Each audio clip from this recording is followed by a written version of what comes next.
Manet, Degas, deux artistes pour une exposition commune. C'est la première fois qu'un musée réunit ces deux peintres si proches artistiquement et dans la vie. À travers 200 œuvres de ces maîtres de la peinture, on assiste à un jeu subtil des différences et des ressemblances. On peut dire qu'ils étaient à la fois amis et rivaux. George Moore a parlé à leur propos d'une rivalité inévitable, tant il s'agissait de personnalités artistiques importantes.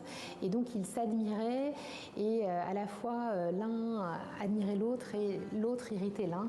Donc toute leur relation est émaillée d'histoires de brouille, de rabibochage. Et en tout cas, l'un et l'autre se sont beaucoup regardés et se sont beaucoup nourris de l'art de l'autre. Portraits de femmes, scènes de la vie parisienne, courses de chevaux, beaucoup de thèmes communs aux deux peintres dans cette moitié du XIXe siècle, mais entre Degas et Manet, ce sont deux approches différentes de leur art. Exemple avec ces deux tableaux, la prune de Manet et l'absinthe de Degas, qui représentent la même femme assise dans le même café. Dans le cas de Manet, on voit que son modèle est mis au centre, en majesté. Elle est très élégante, bien vêtue, dans une pose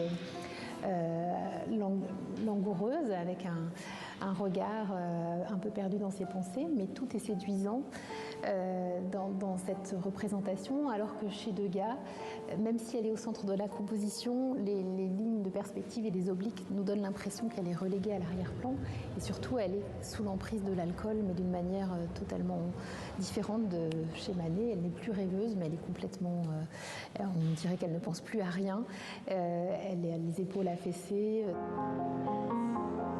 Leur point commun, vouloir faire entrer le monde moderne dans la peinture.